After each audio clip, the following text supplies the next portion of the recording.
Bismillahirrahmanirrahim. Assalamualaikum warahmatullahi wabarakatuh. Waalaikumsalam warahmatullahi wabarakatuh. Innal hamdalillah nahmaduhu wa nasta'inuhu wa nastaghfiruh wa na'udzu billahi min syururi anfusina wa min sayyiati a'malina. May yahdihillahu fala mudilla lahu wa may yudlil fala hadiyalah. Asyhadu an la ilaha illallah wa asyhadu anna Muhammadan abduhu wa rasuluh. Allahumma salli wa sallim wa barik ala Muhammad wa ala alihi wa ashabi ajmain amma ba'du. Fa ya ibadallah usikum wa nafsihi bi taqwallah faqad fazal muttaqun. Pemirsa semuanya yang dirahmati Allah dimanapun Anda berada, alhamdulillah kali ini saya Ananto Isworo akan menemani pada bincang-bincang tokoh pada pertemuan kali ini. Dan insya Allah kita akan membicarakan satu tokoh yang berasal dari Nusa Tenggara Barat. Beliau adalah Tuan Guru Haji Haris. Beliau dikenal sebagai tokoh ulama sekaligus tokoh Muhammadiyah di Nusa Tenggara Barat. Dan mungkin masih banyak di antara kita yang belum mengenal beliau, yakni Tuan Guru Haji Haris. Yang sesungguhnya ini saya yakin kisahnya sangat luar biasa dan insya Allah akan menginspirasi bagi kita semuanya. Dan pada kesempatan kali ini kita telah kehadiran tamu narasumber kita, yaitu beliau adalah Tuan Guru Anhar Ansori. Beliau adalah murid langsung ataupun juga boleh dikata murid kesayangan dari Tuan Guru Haji Haris ini. Baik, kita akan bincang-bincang ya bersama beliau dan mari kita awali bersama dengan membaca basmalah. Bismillahirrahmanirrahim. Baik semuanya, jadi kita akan bicara-bicara tentang siapa sih gitu Tuan Guru Haji Haris ini. Beliau dari NTB tetapi kepeloporannya, keilmuannya sangat dikagumi dan juga ketauladan beliau juga sangat dikagumi lah. Kita perlu tahu banyak supaya kita terutama yang muda-muda ini entah generasi milenial, generasi X, generasi Z atau mungkin juga generasi kolonial. Banyak juga yang belum tahu tentang siapa beliau. Lah telah hadir bersama kita Tuan Guru Anhar Ansori. Assalamualaikum Tuan Guru. Waalaikumsalam warahmatullahi wabarakatuh. Alhamdulillah sehat sekali ya nih. Alhamdulillah sehat.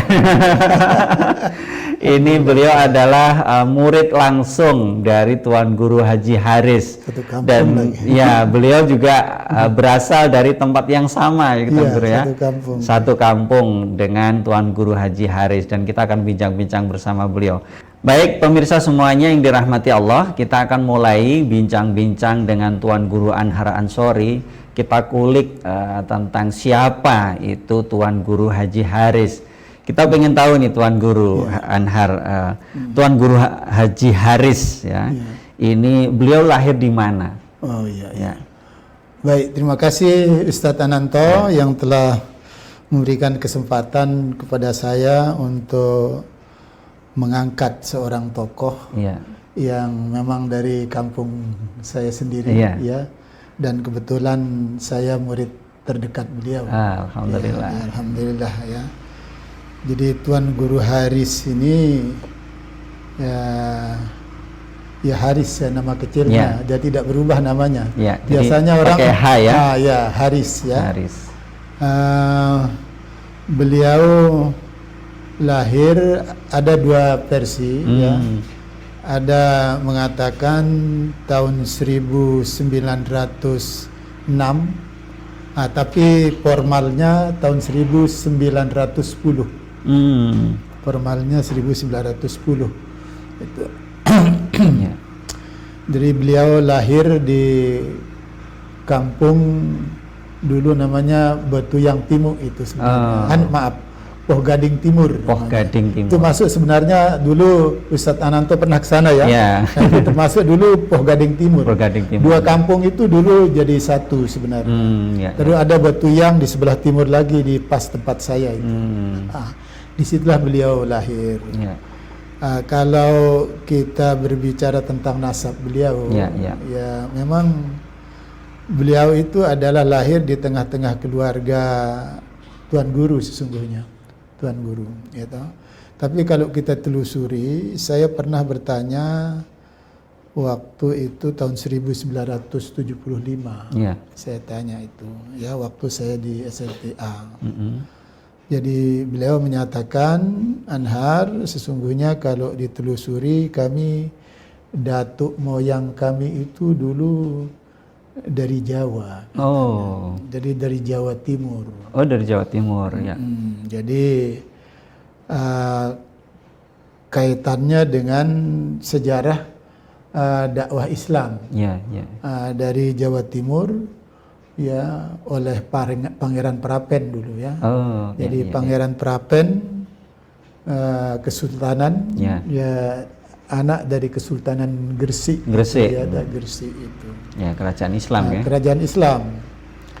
Nah, jadi waktu itu, tapi ini bukan berkaitan dengan masuk Islamnya di Lombok, Ya. ya kan? Artinya masuk Islam itu masuk di Lombok jauh sebelumnya. Oh, iya, iya. Tapi ini tidak perlu kita bahas, Ya, sekedar ya. sedikit aja informasi. Bahkan menurut teorinya Buya Hamka, Islam masuk di Indonesia itu pada awal abad 8 Oh. melalui pelabuhan Perlak, Iya, iya. Aceh. Ya, Oh. kan? Nah, lalu yang sering disinggung oleh orang diangkat berdasarkan babat Lombok, babat apa gitu ya. Itu sekitar tahun 1400-an. Nah, itu tetapi sesungguhnya jauh sebelumnya. Jauh sebelumnya. Kan tidak mungkinlah Islam masuk di Aceh itu pada abad ke-8. Masa sampai sekian ratus tahun baru masuk ke Baru Lombok. masuk, ya. Ini kayaknya kecil kemungkinan, Ya, ya kan ya. gitu, ya toh. Tapi tidak apalah, berbagai sumber Ya. juga masih berbeda-beda. Tapi yang jelas menurut beliau itu keluarga datuk moyang mereka itu adalah dari Jawa Timur yang bergabung dalam ekspedisi Pangeran Prapen Oh, mendakwahkan iya, iya. Islam ke Lombok. Ya. Nah, menurut informasi yang agak akurat itu tidak melalui Lombok Barat, Ampenan, tapi dia langsung ke Lombok Timur, berlabuh di Labuan Lombok. Labuan Lombok itu di tepi Gunung Kayangan, Ya, ya, gitu. ya. Di situ ada kerajaan namanya Kerajaan Selaparang. Ya, Nah, gitu. Jadi waktu masuk, ya Islam, artinya waktu berdakwah, Ya. Pangeran Prapen sebenarnya sudah ada Islam seperti di Salut, di Lombok Utara, di Lombok Barat, Lombok Tengah itu sudah ada. Tapi ini waktu Pangeran Prapen di sana itu untuk Lombok Timur khususnya, ya Kerajaan Sandubaya, Kerajaan Selaparang Ya. di Lombok Timur itu berpusat di Labuan Lombok itu. Nah, disitulah dia berlabuh. Nah, dengan pendekatan yang luar biasa itu akhirnya Raja Selaparang itu masuk Islam. Oh, alhamdulillah. Tapi Pangeran Prapen itu juga berangkat seperangkat ya pengamannya gitu ya, ya. toh. Para punggawa-punggawanya ya, para prajurit-prajuritnya ada yang mengawal ke situ. Ya. Nah, masuk Islamlah mereka gitu. Ini informasi yang saya dapatkan dari beliau. Lalu setelah itu ada artinya petinggi-petinggi Kerajaan Selaparang itu yang tidak setuju sebenarnya untuk takluk kepada atau mengikuti Islam ya. Jadi Pangeran Prapen akhirnya dibujuk-bujuk lalu membangkang. Tidak berapa lama akhirnya terjadi pertempuran. Ya, setelah terjadi pertempuran, pendek cerita, ya Kerajaan Selaparang itu kalah. Lalu banyak yang lari ke gunung-gunung, ke hutan-hutan. Ya, ya. Nah, tapi karena Pangeran Prapen melihat itu bukan sebagai musuh, ya kan, tapi sebagai sasaran dakwah. Nah, Ya. ini yang perlu kita ketahui. Menariknya Ya, di sini ya. ini menariknya Ya, itu. jadi Karena tidak ingin menjajah, tapi tidak ingin menjajah, dakwah, ya. tidak ingin menjajah, ingin bagaimana supaya mereka paham Islam, lalu berislam dengan benar. Ya. Nah, sehingga para tentara-tentaranya Pangeran Prapen itu, ya para punggawa-punggawanya disuruh menyisir gunung-gunung, lereng-lereng gunung, hutan-hutan rimba itu, akhirnya ketemu, ya sudah berangkat itu dengan pendekatan-pendekatan persuasif, Ya, ya. bahwa Pangeran Prapen itu di sini bukan untuk menjajah, bukan untuk memusuhi. Akhirnya mereka kembali ke istananya kan gitu. Ya, ya. Nah, terus ya setelah paham itu ya berislam lagi betul. Jadi yang tadi yang menghasut-hasut itu juga tidak berani masuk Islam dengan malu-malu juga itu. Jadi jangan saudara kira bahwa kita datang ke sini untuk merebut wilayah Anda, tidak. Kita menyampaikan Islam biar kita bisa beragama dengan benar, bla bla bla begitu. Nah, sudah berlangsung sekian tahun dan begitu. Jadi akhirnya pendek cerita, Pangeran Prapen itu kembali ke Jawa, ke Jawa Timur, ya. Lalu sebagian besar, tapi ya katakanlah sampai 80% itu para prajurit-prajuritnya, yang dibawa ke sana itu tinggal di situ. Kenapa? Karena mereka ingin melestarikan itu. Ya, artinya mempertahankan penyebaran agama itu, kayak gitu. Nah, dari sinilah katanya keluarga Tuan Guru Aris itu. Nah, itu menurut yang saya dapatkan dari Tuan Guru Aris. Nah, informasi dari Tuan Guru Aris ini, saya katakan Aris karena memang biasa dipanggil Aris, memang Haji Haris, gitu. Dari sinilah ya sesungguhnya latar belakang keluarga beliau itu. Sehingga dengan demikian informasi dari Tuan Guru Haris ini membatalkan anggapan bahwa keturunan Tuan Guru Haji Haris itu dari kerajaan Belambangan. Belambangan dari Banyuwangi. Belambangan itu dari Banyuwangi. Katanya dari Dewi Skardadu katanya gitu. Padahal pada saat itu kerajaan Belambangan itu masih beragama Hindu. Nah, kan belum ditaklukkan oleh kerajaan Islam Mataram oleh Sultan Agung. Setelah 1448-an baru bisa ditaklukkan oleh kerajaan Islam Mataram yang dipimpin oleh Sultan Agung. Nah, berarti informasi atau anggapan bahwa keturunan beliau itu dari Belambangan itu tidak benar. Bahkan justru dulu Pangeran Ishak, anak dari Sunan Prapen itu kan pernah menikah dengan Dewi Skardadu. Kenapa dia menikah? Karena dulu waktu itu dia sakit. Siapapun yang bisa dia mengeluarkan sayembara siapapun yang bisa menyembuhkan anak akan saya nikahkan. Jadi Ishak, Maulana Ishak itu sudah siap itu mengobati dengan bermohon kepada Allah, pertolongan Allah, akhirnya sembuh. Sebenarnya dengan harapan dia bisa masuk Islam, tapi tetap membandel, tidak mau kan begitu. Ini tidak usah kita bahas. Jadi tetap dalam agamanya kita kembali. Nah, jadi itu sebenarnya asal usul Tuan Guru Haris. Dia sukanya orang Jawa. Asli, datuk moyangnya itu dari Jawa. Cuma ini kemarin saya waktu beliau masih hidup tidak begitu semangat untuk menelusuri lebih jauh. Nah, itu ceritanya. Nah, sehingga besar kemungkinan memang dari rombongan Pangeran Prapen itu.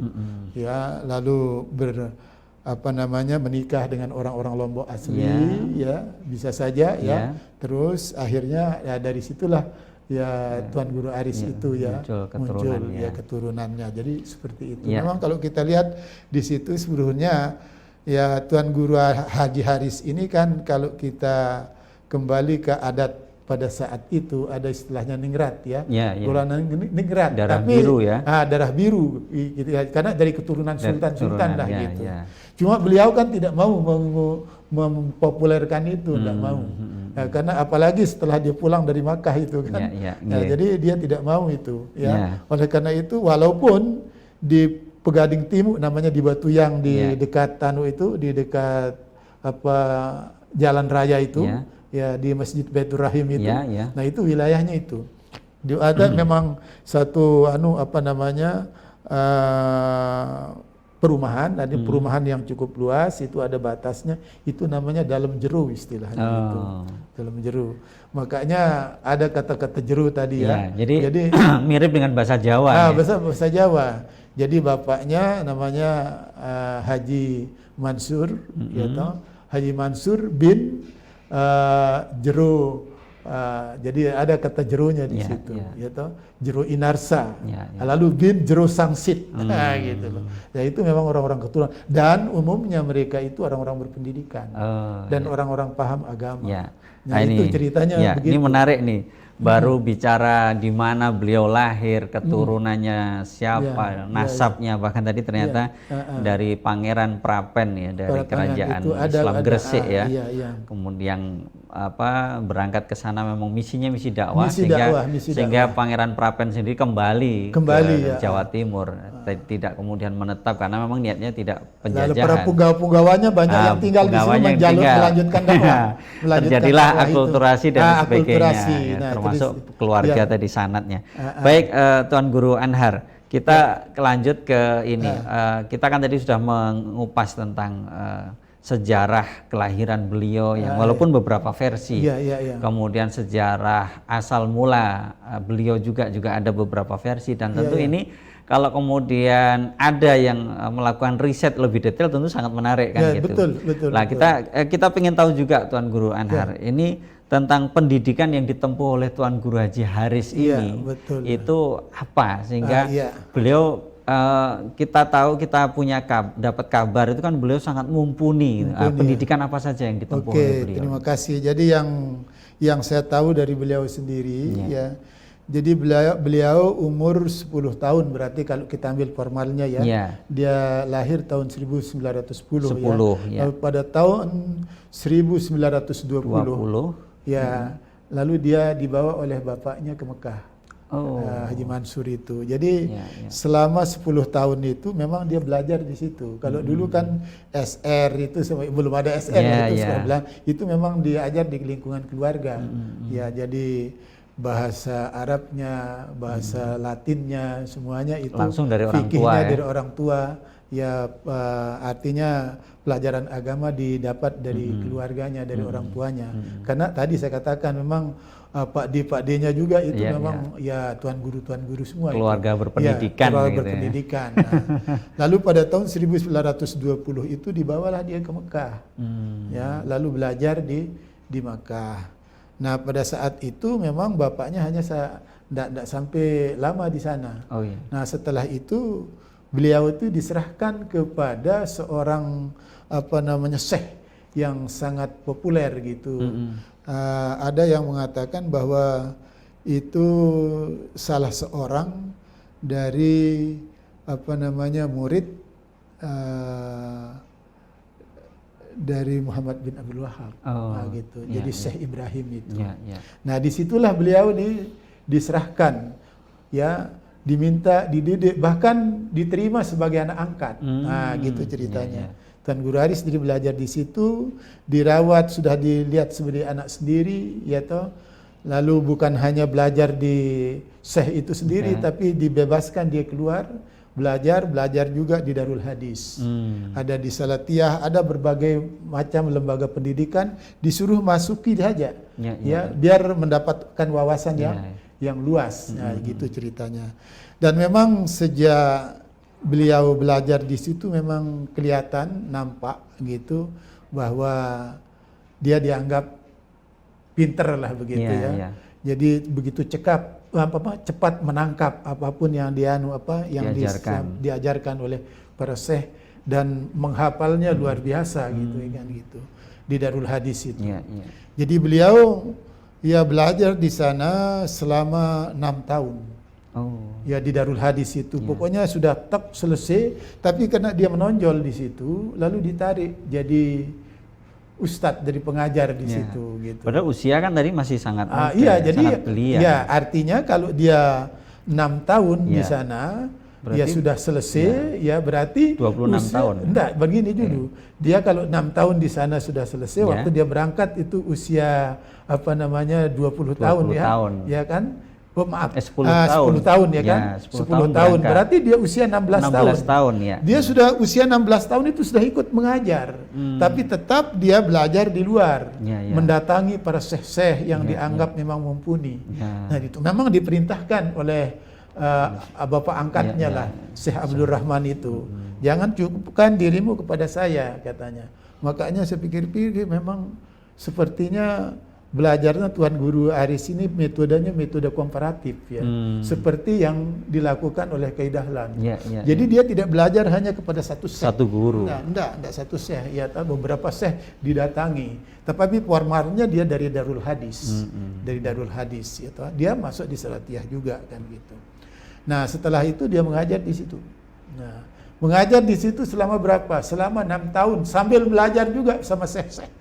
Nah, gitu. Jadi belajar sama syekh-syekh, ya sambil mengajar di Darul Hadis. Nah, kenapa? Karena dia sangat cepat hafalnya gitu. Sangat cepat hafalnya itu, hafal hadis itu.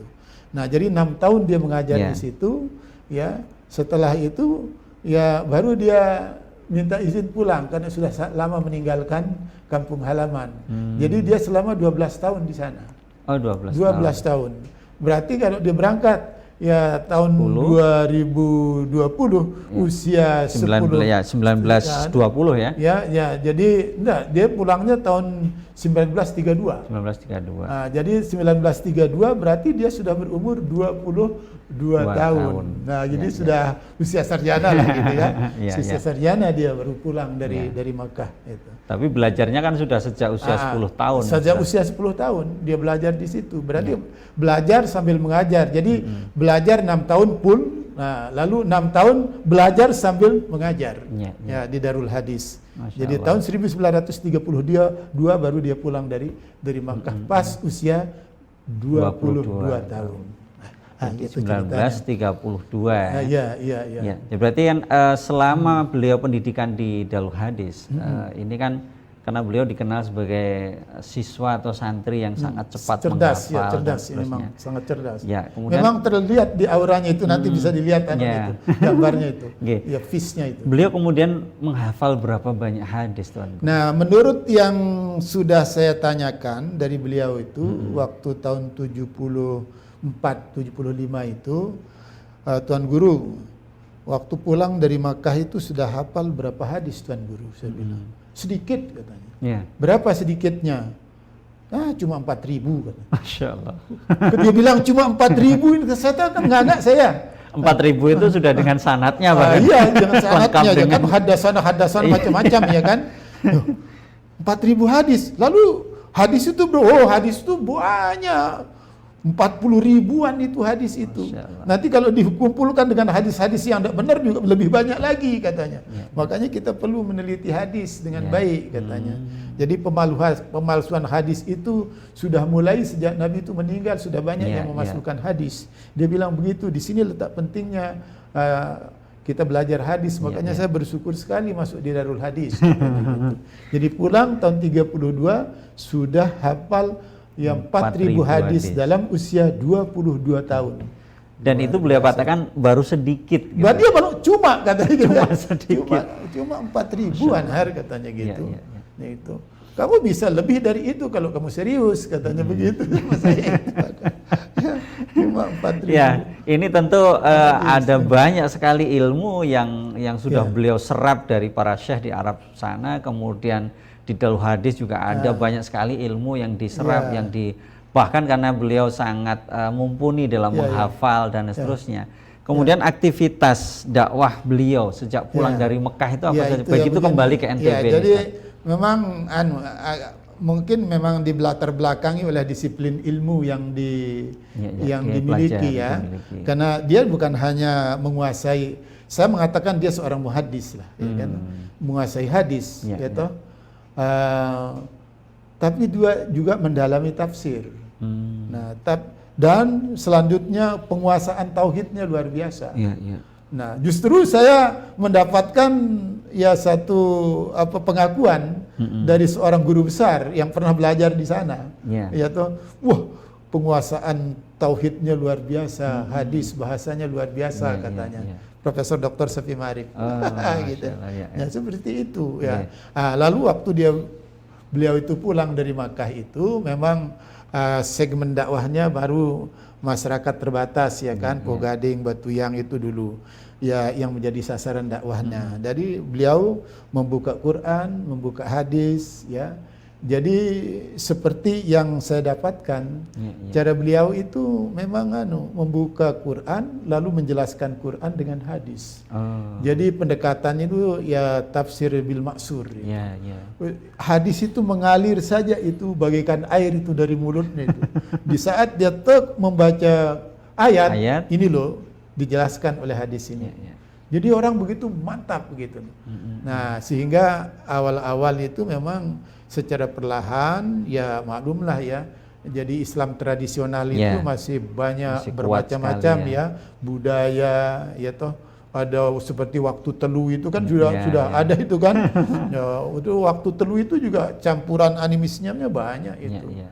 Jadi waktu telu itu kan hanya belajar rukun Islam itu cuma 3 itu, yang 2 enggak gitu. Syahadatain itu waktu telu itu ya, syariatnya yang dianu ya syahadatain, terus sholat dan puasa. Ya haji zakat enggak. Gitu loh. Dan itu pun juga sudah terkontaminasi dengan tradisi-tradisi Hindu. Sehingga beliau secara perlahan mendekati masyarakat dengan mengangkat ya tafsir. Nah, bagaimana supaya masyarakat itu jangan ragu terhadap Quran. Kalau sudah tidak ragu, maka apapun nanti yang jelaskan dari Quran, dari hadis Nabi, ya insya Allah akan mudah diterima oleh masyarakat. Pertama itu gerakannya pemurni tauhid gitu. Memang luar biasa itu. Ya kalau menjelaskan tauhid ya seperti yang saya jelaskan tauhid itu sebenarnya saya mengkopinya dari sana gitu. Jadi tinggal mengulang dari Tuan Guru Haris. Ya itulah itu saya shaping itu. Waktu saya diberikan penjelasan tentang pembagian tauhid. Berarti kalau seperti saya mendengar Tuan Guru Anhar menerangkan ketauhidan, ya seperti itu pula lah. Nah itu nanti Mas Ananto begitu. Mas Ananto itu bisa menjelaskan seperti itu. Kenapa? Karena kita shaping. Mengapa? Karena saya belajar waktu itu suatu kebutuhan. Suatu kebutuhan. Jadi bukan satu hal yang sifat formalistik. Tidak seperti orang-orang belajar sekarang kan dia bayar Jadi kalau aku ndak berangkat, kalau aku tidak lulus rugi ya kan. Kalau kita kan tidak. Jadi kita belajar itu karena memang ilmu itu suatu kebutuhan yang memang kita cari, ya kan begitu. Sehingga begitu dijelaskan, toh kita terngiang-ngiang gitu loh. Pulang ke rumah ingat kita gitu. Ya. Kalau toh kita catat itu untuk membantu kita gitu. Ya toh. Jadi seperti itu. Jadi orientasinya pemurnian tauhid dilakukan, terus pemurnian ibadah. Nah, itu dijelaskan secara rinci. Makanya dulu karena saya mendapatkan dari sana, saya tidak pernah belajar HPT dulu. HPT tidak ada kok di situ. Ya tuh waktu itu kan belum artinya dia kan tidak mengajarkan HPT. Yang dikajarkan Quran, hadis sahih ini loh tentang kaifiat ibadah itu yang saya terima dari beliau. Nah, terus saya ke Jogja dulu di MM ada Makassar, ada apa itu kan masa kasih sayang di MM itu. Teman saya justru dulu Mbak Diah Nur Ain itu, Mas Anhar itu kan menguasai tentang ibadah. Bagaimana kalau memberikan materi ibadah praktis? Siap, insya Allah saya bilang. Saya dapatkan di sana. Ternyata yang saya sampaikan waktu itu sama dengan HPT. Baru saya baca HPT. Ternyata sama dengan HPT. Padahal dulu dia tidak mengajar saya HPT, Tuan Guru. Cuma membukakan Quran, membukakan hadis. Dan itu yang dibuka itu adalah Syarah Hadis Bukhari, Fathul Bari. Fathul Bari itu tentang Syarah Hadis Bukhari dan lain-lain gitu. Nah, itulah ya untungnya saya belajar sama beliau itu ya. Lalu saya shaping gitu loh. Apalagi waktu saya kuliah ya kan pernah nganggur. Saya tempa aja diri saya di sana. Gitu. Kalau beliau sendiri punya karya kitab atau buku? Nah, ini satu sisi kelemahan ya, karena beliau itu memang ya seperti Kaidahlani itu. Berdakwah terus, berdakwah kemana-mana. Tidak menuliskan karya ya. Jadi terus melebar ya kan ke kampung-kampung lain ya. Terus setelah itu ya dekat dengan pernah dia mengisi di Lombok Barat di Liga itu. Banyak yang tertarik. Sehingga awal-awal itu ya maaf di luar kampungnya sendiri para tokoh-tokoh yang ikut belajar sama dia. Dan umumnya istilahnya tokoh-tokoh yang memang punya garis keturunan semacam darah biru itulah itu ya. Makanya saya tanya, siapa dulu yang sering belajar sama Tuan Guru waktu itu? Ya setelah kita merdeka itu banyak yang belajar sama saya, seperti Mami Rifaah, lalu Rifaah. Nah itu dulu pemerintah daerah itu. Ya, itu lalu itu. Nah, termasuk lalu Azhar. Nah, lalu Azhar itu inisiator berdirinya UNRAM loh, Universitas Muhammadiyah, Universitas Mataram itu yang pernah jadi gubernur. Nah, ini lalu Azhar itu juga belajar sama Tuan Guru Haji Abdul Haris. Lalu ada juga mantan wali kota Mataram itu namanya lalu juga, lalu Mujtahid. Nah, ini pengurus Muhammadiyah juga itu semua. Pengurus tokoh-tokoh Muhammadiyah, sepuh-sepuh Muhammadiyah. Nah, jadi begitu. Nah, disitulah mulai beliau berkembang. Nah, gitu. Semakin dikenal beliau, ingat saya waktu itu saya masih SR itu, walaupun saya SR-nya terlambat ya kan. Jadi tahun 70 itu saya sudah usia 19 tahun. Ya, waktu itu Buya Hamka datang. Jadi Buya Hamka datang di Lombok Timur, namanya tempatnya Tanjung Teros itu. Jadi beliau datang, lah kebetulan saya ikut dengan ayah saya dan murid-muridnya gitu. Nah, terus begitu sampai di Lombok Timur di Tanjung itu, saling peluk dengan Buya Hamka. Setelah itu Buya Hamka waktu itu, saya baru mengenal Kokam ya, dikawal oleh Kokam. Lalu Buya Hamka naik mimbar. Ini Tuan Guru Haji Haris bukan sekedar sahabat karib saya, tapi juga guru saya, katanya. Dia walaupun dia usianya hampir sama katanya gitu. Ya, tapi beliau mengajar saya mantek balagah ma'ani di Masjidil Haram. Walaupun Buya Hamka di sana kan cuma 6 bulan. Ya, di Makkah waktu itu. Nah, sehingga begitu, padahal Buya Hamka kan seorang ulama sudah populer kan. Waktu itu terkejut orang. Nah, akhirnya namanya semakin melambung. Tuan Guru Haris itu gara-gara datang Buya Hamka yang mengakui bukan hanya sahabat karib saya, tapi dia juga pernah mengajar saya mantek balagah ma'ani, katanya begitu. Nah, jadi di situ. Jadi awal-awalnya memang banyak ya tokoh-tokoh masyarakat yang dari golongan ningrat itu yang ya belajar sama beliau. Nah, selanjutnya ya ini kegiatan dakwah beliau. Tapi tentang pendidikan memang beliau mendirikan diniyah namanya. Diniyah di kampung, di kampung Batuyang itu. Itu tahun 47-an itu. Ya, dari tahun 47-an ya toh, setelah merdeka itu didukung oleh murid-muridnya. Murid-muridnya itu kebetulan juga dari keluarga saya. Ada yang bahasa kakak sepupu. Mengapa? Karena memang ayah saya sendiri ya di tetua itu yang paling muda, tapi bahasanya tua gitu. Ada namanya Haji Abdul Wahid, ya toh. Ya, itu pendukung kuat, ya Tuan Guru, ya toh. Terus ada namanya Haji Hainun, ya toh. Ya, itu juga pendukung kuat, ya toh. Terus yang satu lagi keperluan ini kaya-kaya ini. Yang satu lagi Kak Tuan Haji Juhdin namanya itu. Kak Tuan Haji Juhdin itu ya itu bahasa sepupu saya dengan saya itu. Dia punya kebun yang cukup luas.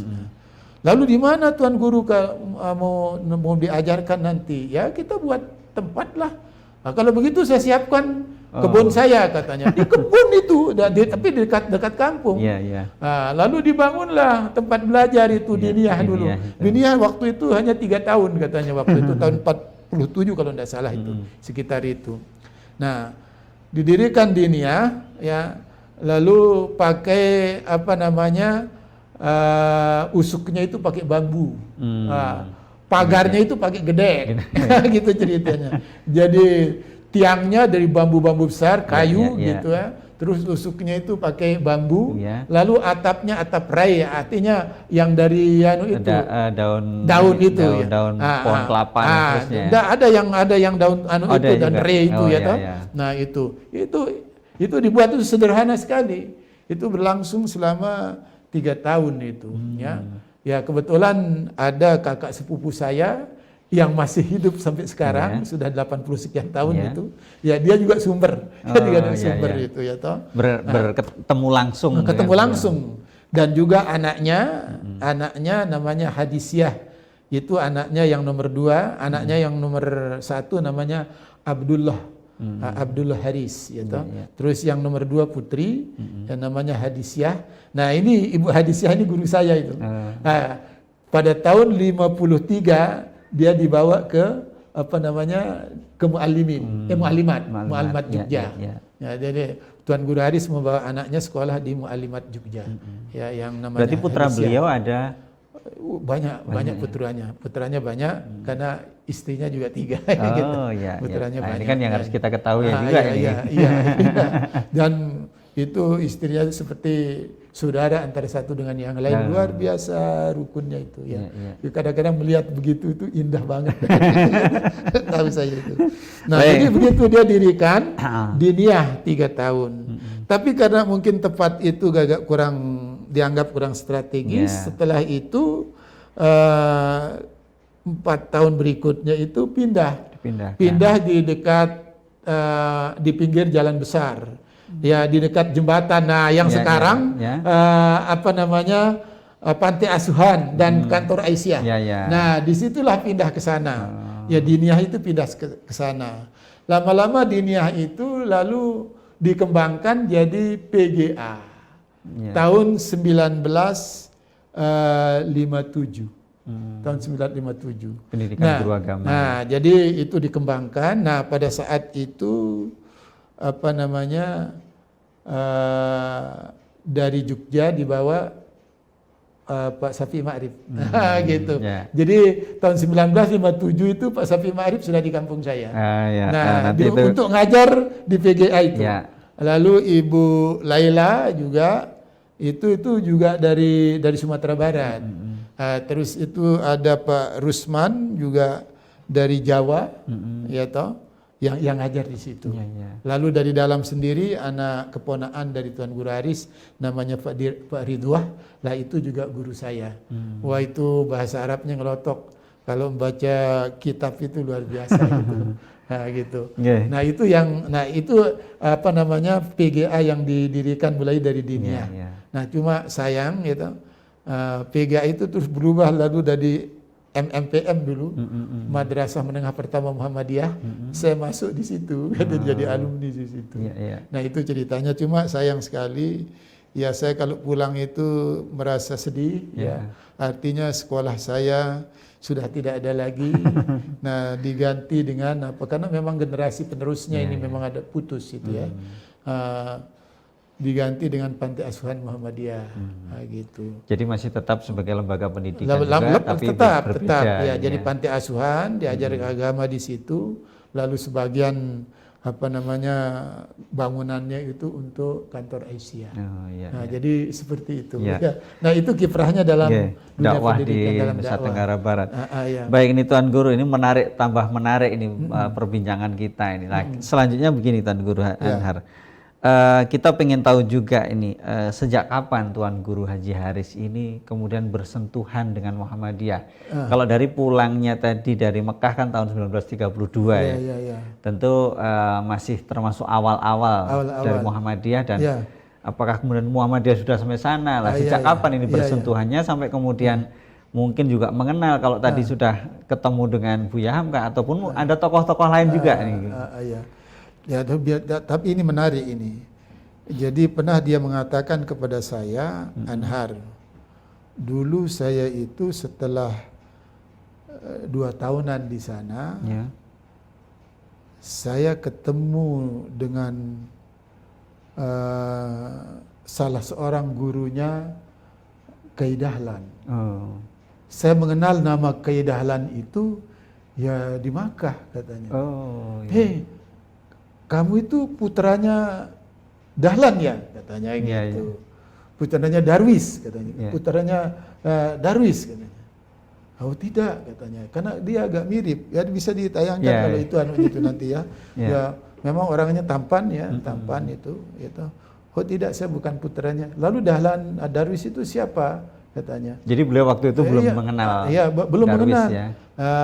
Itu ya murid kami di sini itu dari Indonesia. Katanya dari bagian dari Indonesia itu ada Yogyakarta, katanya begitu.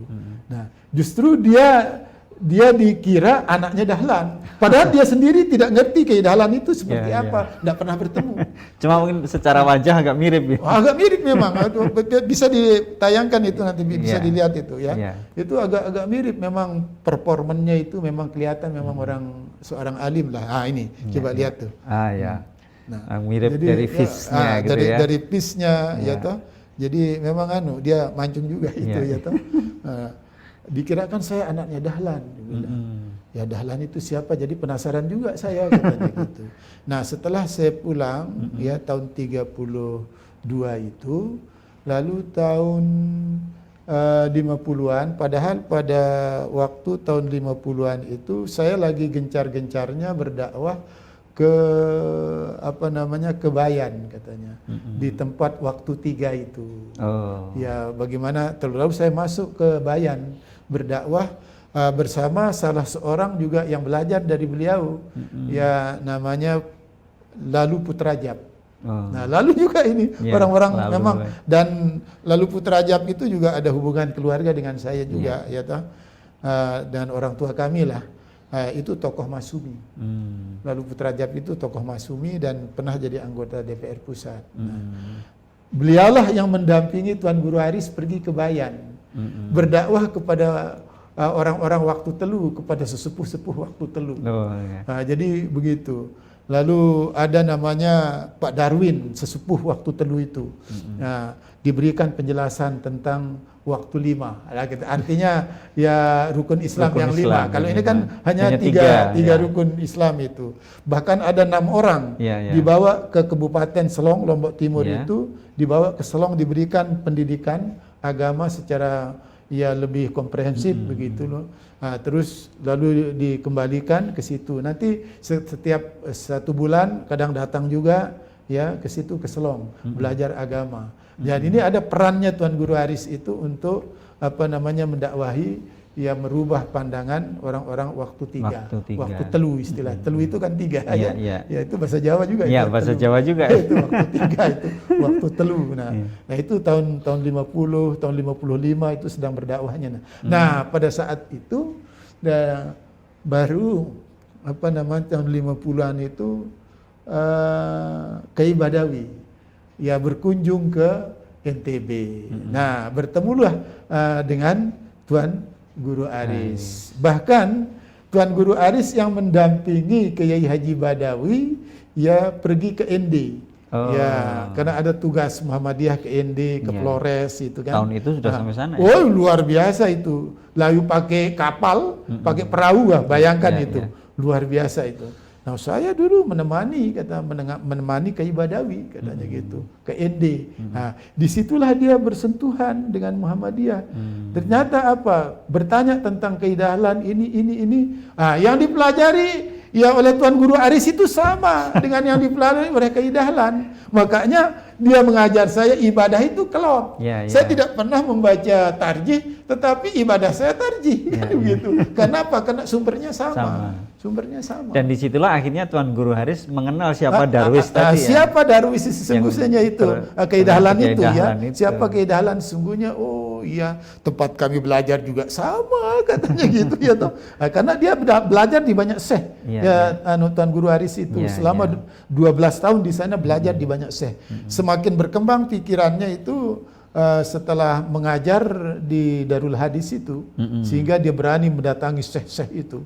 Jadi metode komparatif digunakan.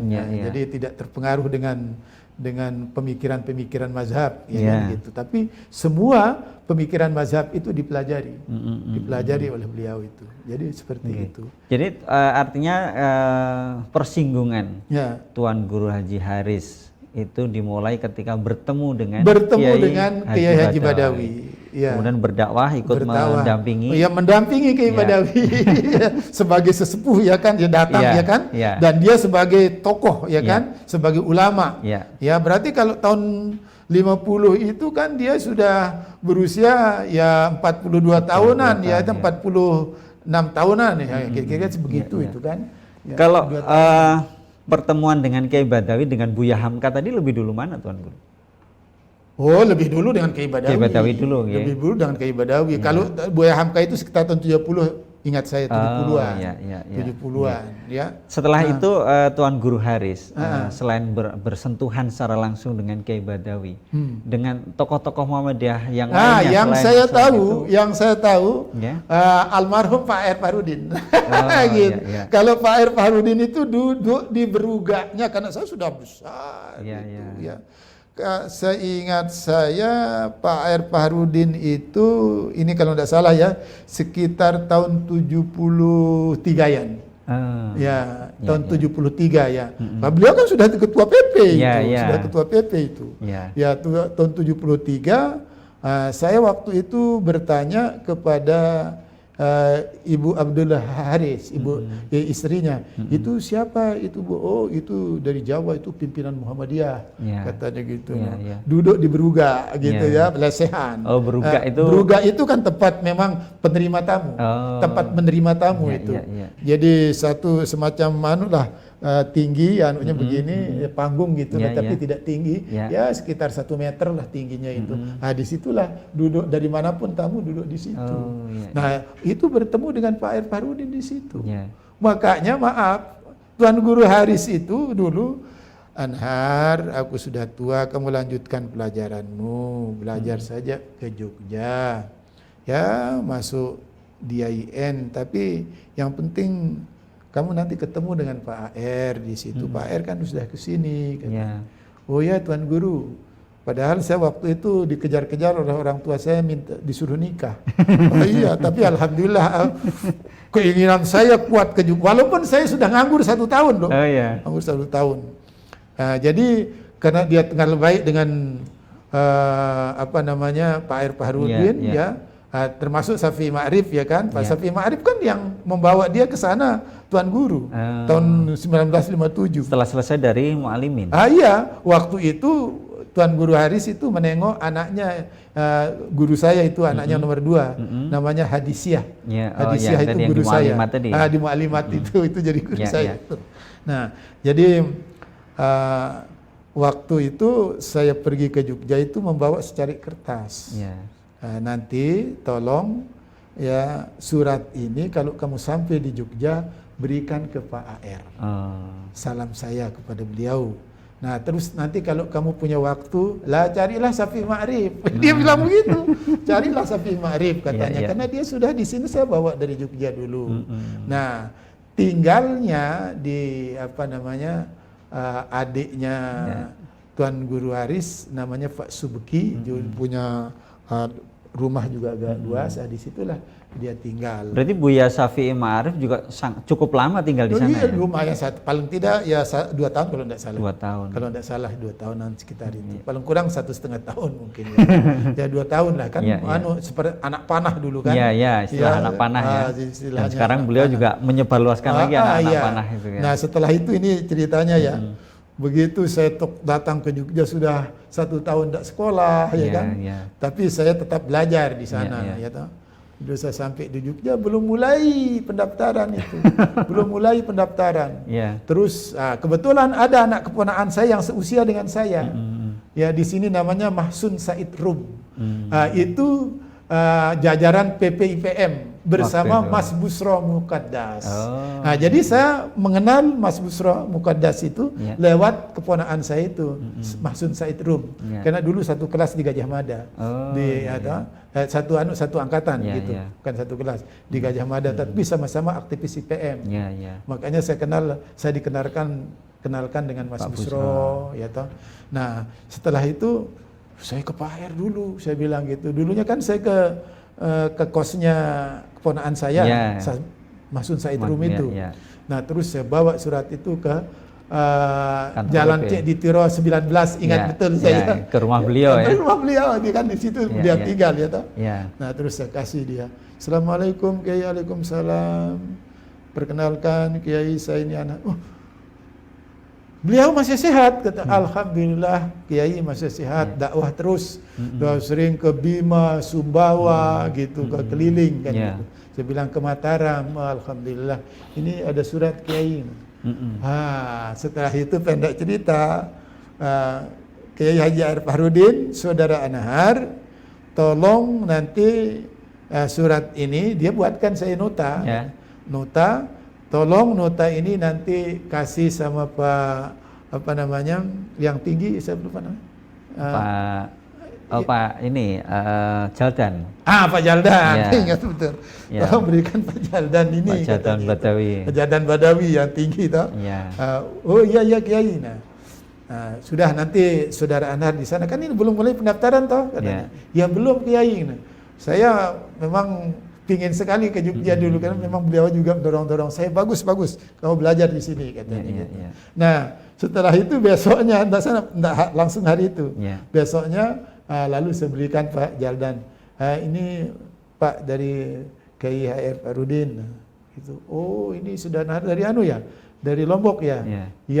Kenal Mahsun Said Rum. Mahsun Said Rum itu keponakan saya. Oh kalau begitu ya katanya. Nah saudara boleh tinggal di sini katanya gitu. Dikasih saya satu kamar. Berarti di kantor PP. Kantor PP dulu ada mesnya ya kayak Dahlan. Ini kan dulu musola itu dari dulu seperti itu kecil memang. Kemudian ada kamar-kamar. Ada kamar-kamar di situ ada kalau tidak salah 3 kamar kalau tidak salah itu di kecil bawah itu. Ya. Nah disitulah saya dikasih satu kamar sebulan saya di sana, ya toh. Terus saya mengikuti pengajian malam Selasa, itu kan. Nah, kadang yang isi Pak Jindar, lalu Pak siapa namanya Jarnawi. Di sanalah saya bersentuhan. Dan pengajian malam Selasa ini pengajian tertuanya Muhammadiyah. Tertua itu katanya sejak tahun 50 kan di itu. Kauman Nah jadi saya rajin datang ke situ. Nah setelah itu pendek cerita. Saya daftar di AIN. Tapi sebelum saya daftar, waktu saya masih di kantor PP, saya kan mengikuti pengajian itu. Nah, terus biasanya kan diawali dengan baca Quran ya toh. Nah, mungkin yang baca Quran di waktu itu kalau tidak saya kayaknya tidak ada, belum datang.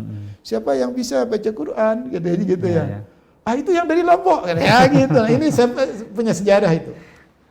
Nah, ya saya diminta karena saya sudah biasa kan, itu baca Quran begitu.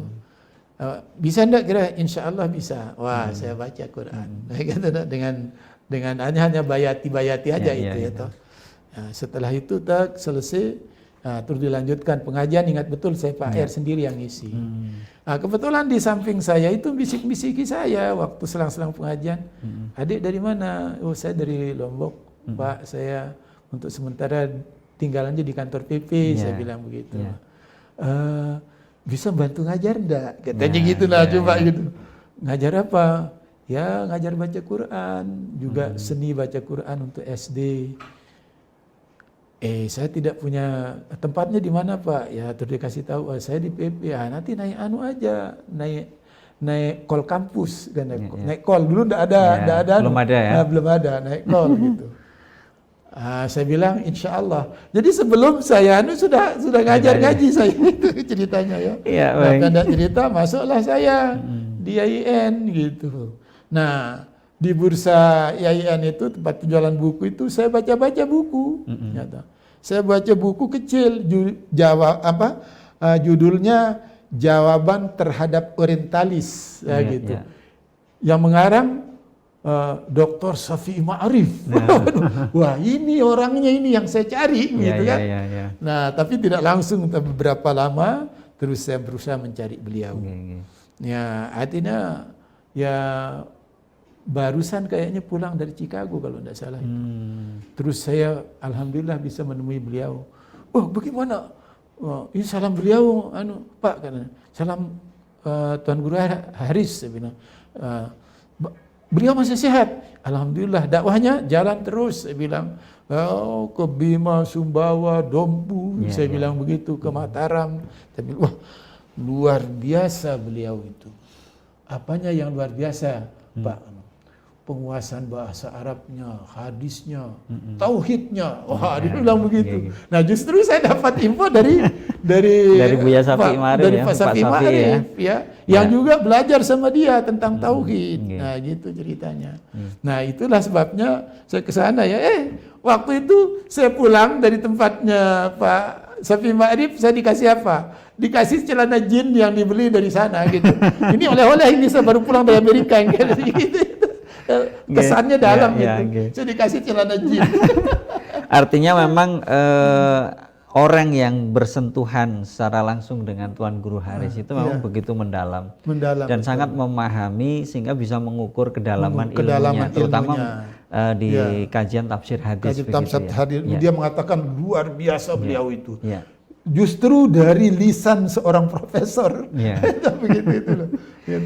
Luar biasa. Baik, ini terakhir Tuan Guru Anhar tentang kesan secara pribadi. Tuan Guru Anhar selaku yang pernah menjadi murid yang kemudian sangat dekat juga dengan Tuan Guru Haji Haris. Kesan pribadi yang mungkin ditangkap sehingga kemudian ini membekas dan kemudian bahkan menjadi penyemangat dan seterusnya.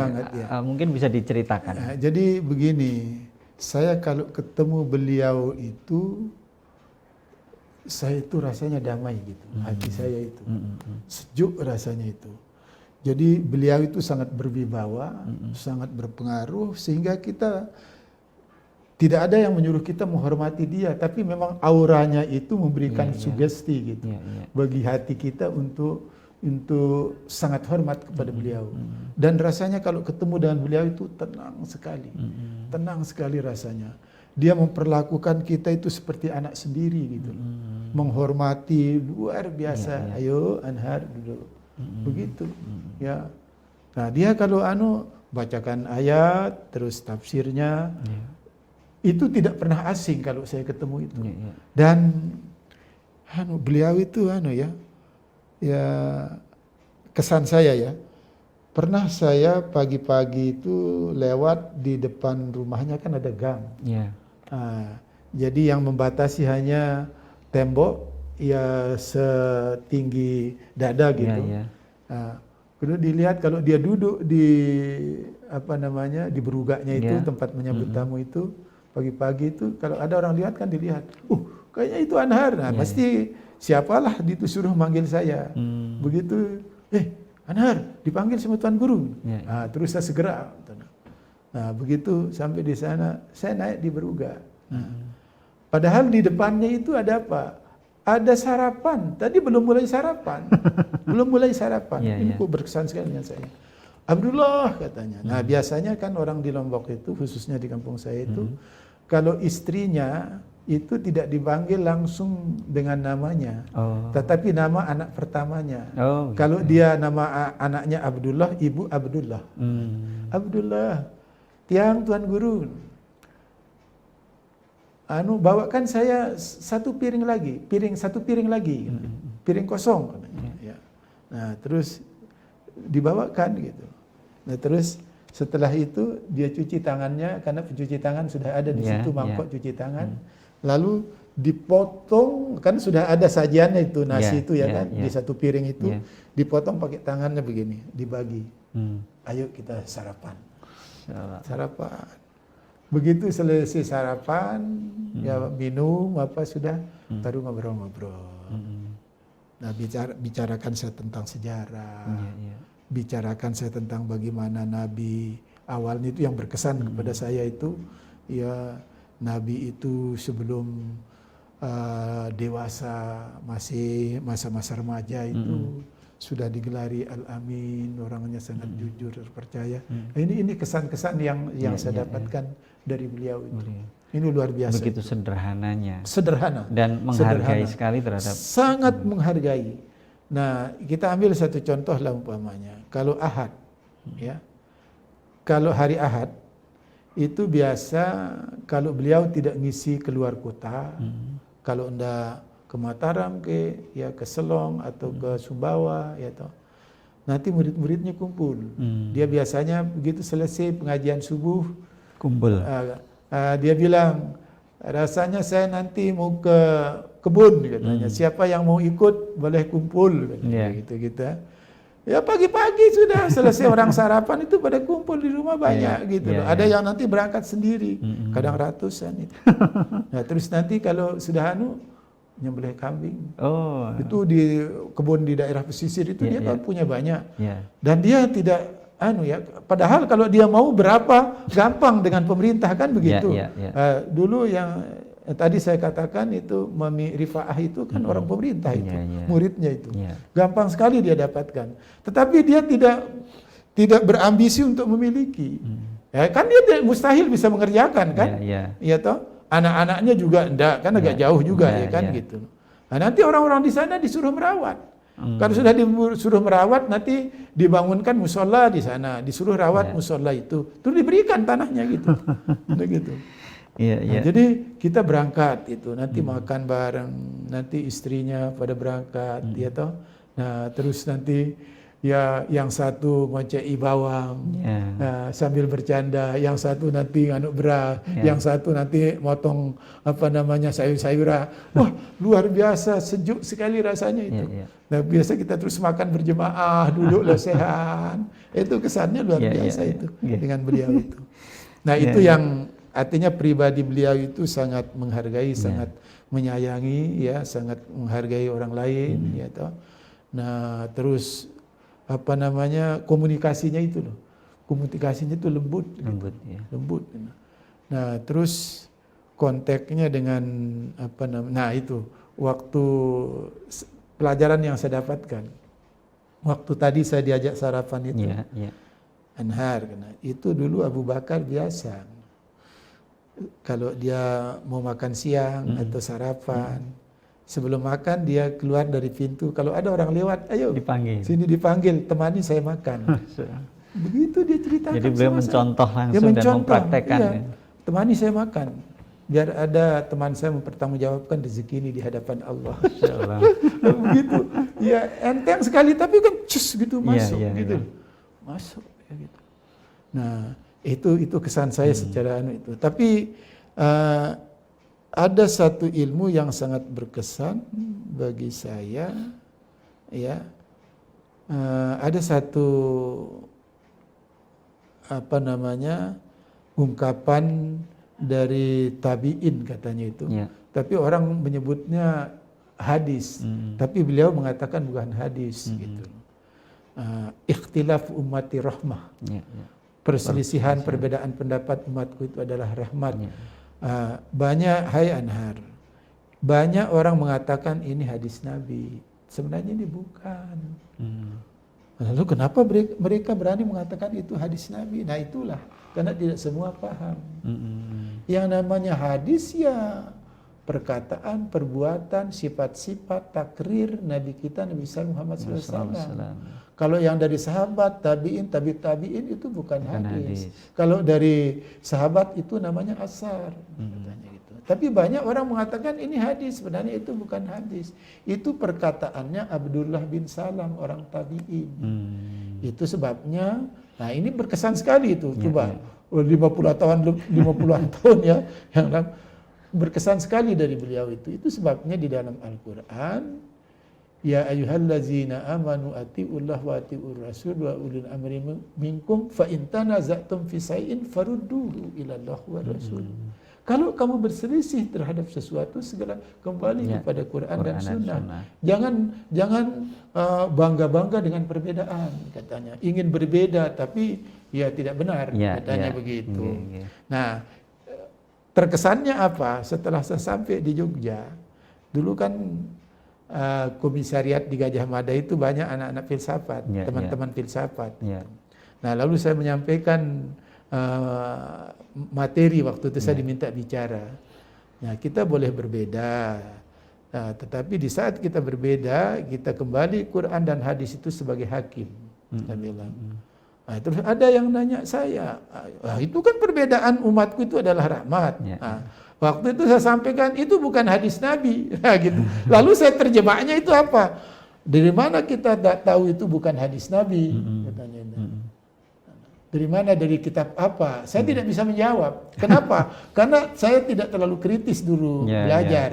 Dia mengatakan bukan hadis Nabi, itu perkataan Abdullah bin Salam orang tabi'in.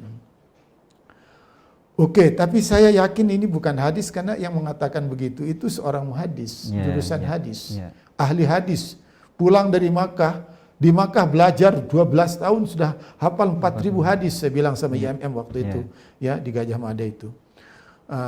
Oke, nanti coba saya cari, saya akan kasih tahu di mana kita bisa jumpai itu. Oh ya Kak, katanya gitu.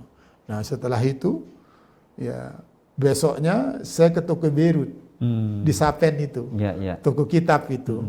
Lalu saya tanya, kebetulan yang punya itu kan orang keturunan Arab itu. Pak, saya pernah diajar oleh tuan guru saya bahwa ikhtilaf ummati rahmah itu bukan hadis Nabi. Oh ya betul itu, katanya. Dari mana saya bisa jumpai itu, Pak, katanya. Ini kitabnya. Ada, dibuka-buka, tidak ketemu, terus dibuka lagi yang satu, ya toh. Nah, buka-buka lagi, di jilid 1 sampai sekarang saya hafal. Hadis palsu urutan ke 56. Ingat betul, saya saking kesana mendalam. Padahal sudah 40-an tahun yang lalu itu. Ini dia ini. Terus dibacakan saya. Ikhtilafu ummati rahmah la aslalahu. Tidak ada asalnya dari Nabi. Nah, bukan dari Nabi. Setelah itu saya beli langsung 3 jilid masih sampai sekarang. Itu yang disusun oleh Nasruddin Albani. Judulnya Silsilah Hadis Maudu. Nah, hadis palsu. Langsung saya beli itu. Kesan saya, waduh, saya dulu belajar tidak teliti. Kenapa nggak sampai? Nah, di mana dijumpai itu kan gitu loh. Nah, ini kesan yang paling dalam bagi saya tuh. Bukan hadis Nabi. Dan saya yakin beliau tidak mungkin berbohong, ya kan begitu toh. Dan dia memang ahli hadis. Saya buktikan. Berapa hari kemudian, adik-adik di MM nih, baca ini nih, la asla, tidak ada asalnya dari Nabi. Oh ya betul. Gitu loh. Nah ini berkesan sekali bagi saya itu. Baik, Tuan Guru Anhar, ini kita bincang-bincang sampai tidak terasa ya, cukup panjang lebar kita mengorek tentang kisah Tuan Guru. Tapi saya mau sedikit tanya Ustadz Ananto. Jadi yang kesan tadi itu salah satu kesan. Tapi yang paling berkesan bagi saya itu di saat beliau menerangkan tauhid kepada saya. Ini paling berkesan itu. Lalu beliau menyampaikan kepada saya rusaknya tauhid itu ya setelah perang Siffin katanya. Perang antara Ali dengan Muawiyah.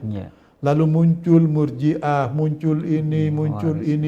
Nah, terus muncul Wasil bin Atha, Ja'nu bin Dirham Al-Juwaini. Ini saya hafal ini dari dia, dari beliau itu memberitahu saya. Lalu muncul pemikiran kalam, sifat 20, sifat ini 40 yang wajib 20 yang wajib, 20 yang jaiz, 20 yang wajib yang mustahil 20, terus 1 yang jaiz itu. Ini semua produk kalam katanya. Dan kamu harus tahu Anhar, qadim itu bukan sifat Allah. Padahal kita wujud, kidam, kan? Itu bukan sifat Allah. Allah tidak pernah menyifatkan dirinya dengan sifat qadim. Jadi itu. Nah, makanya Allah berlindung dari apa yang disifatkan oleh manusia.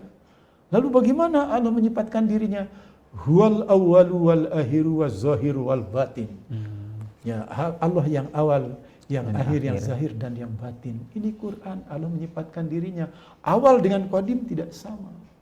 Makanya diterangkan kepada saya, qadim itu artinya dahulu. Tapi dahulu yang ada mendahului sifat yang melekat kepada makhluk. Itu dalam bahasa Arab yang asli, begitu katanya. Saya belajar ke kampung-kampung, ke desa-desa itu bahasa Arab asli itu. Sampai bilang begitu sama saya itu. Nah ini kesannya dalam sekali. Jadi itu produk kalam. Nah itu produk kalam. Dan dia mengatakan, ya itu pengaruh dari pemikiran Yunani. Katanya itu. Wasil bin Atha itu orang pinter, tapi tidak punya hati yang bersih. Katanya begitu. Sampai bertentangan dengan gurunya Hasan Basri. Dia pasti tahu saya. Sebenarnya Ya, Abu Hasan Al-Asy'ari juga terjerembab dulu, tapi akhirnya dia tobat, kembali kepada Quran dan Sunnah, pemikiran para salafus saleh. Dia bilang begitu sama saya. Nah, ini yang berkesan. Makanya saya menerangkan itu. Saya pun dari dulu, dari beliau itu. Masih terus teringat. Masih terus teringat dan yang masih sampai sekarang ada tulisan tangan beliau. Nah itu diberikan kepada saya, tidak diberikan kepada anaknya. Gitu. Tulisan beliau, tulisan tangan, buku kecil. Nah itu tentang bagaimana mentauhidkan Allah. Jadi a'lamu bi ilmil yakin. Ketahuilah ya keesaan Allah dengan ilmu yang diyakini kebenarannya. Wah, terus begini. Oh, terangkan juga. Temancap lah di sini, meresap di dalam hati saya itu. Jadi begitu. Itu yang paling berkesan ajaran tauhid pada saya itu. Ya baik, terima kasih banyak Tuan Guru Anhar, ini luar biasa. Ya maaf ya aja itu sekilas yang saya sampaikan. Sebenarnya masih banyak yang belum bisa terungkap. Yaitu perjalanan saya. Karena ini kalau ditulis sudah jadi ensiklopedi nih Tuan Guru. Betul. Jadi kita hanya bincang-bincang yang mengulik ya sedikit yang bisa kita tahu dari perjalanan Tuan Guru Haji Haris yang melalui langsung Tuan Guru Anhar Ansori yang sebagai murid beliau dan tentu ini tidak mencukupi untuk mewakili semua kisah perjalanan Tuan Guru Haris yang begitu luar biasa dan ini perlu menjadi satu mungkin PR bagi siapapun untuk bisa menuliskan kisah ini menjadi satu perjalanan panjang yang bisa diwariskan kepada anak cucu generasi kita nanti. Sekali lagi terima kasih banyak Tuan Guru Anhar yang bersedia hadir. Ada ibrah yang bisa kita ambil. Ini karena ini menjadi PR bagi kita semuanya generasi berikutnya untuk bisa melanjutkan perjuangan-perjuangan beliau juga, termasuk mungkin dalam hal ini juga Tuan Guru Anhar karena secara langsung diberi pesan bahkan tulisan tangan langsung. Itu saya beraninya Pak bicara itu juga dari beliau. Penting apa yang akan kamu sampaikan itu kamu yakini kebenarannya, sampaikan. Bila perlu jangan takut, justru lebih bebas di depan orang pinter. Kalau di depan orang pinter kamu menyampaikan sesuatu yang kamu yakini benar, kalau kamu salah tidak diingatkan berarti kesalahan kembali kepadanya. Sampai begitu. Makanya di support saya untuk berani mengumpulkan kebenaran di depan siapapun. Nah, itu luar biasa ini. Jadi kadang-kala kan kita takut-takut ya bicara dengan orang-orang pintar. Baik pemirsa semua yang dirahmati Allah, telah sampai di penghujung waktu dan kita mungkin akan bisa bicara-bicara kembali dengan tokoh-tokoh lainnya dan semoga tokoh yang satu ini yaitu Tuan Guru Haji Haris yang berasal dari Nusa Tenggara Barat menjadi inspirasi bagi kita untuk terus belajar. Di usia yang segitu beliau sudah sangat mumpuni dalam banyak ilmu hadis dan seterusnya. Baik, terima kasih sekali lagi dan kita akhiri dengan hamdalah. Alhamdulillahirrahmanirrahim. Saya Ananto Isworo mohon undur diri dan semoga apa yang kita bahas pada kali ini bisa menjadikan banyak ilmu, banyak pelajaran bagi kita semuanya. Saya mohon maaf apabila ada banyak kekurangan. Nasrul minallah wa fathun qarib wa basyiril mu'minin. Wassalamualaikum warahmatullahi wabarakatuh. Waalaikumsalam warahmatullahi wabarakatuh.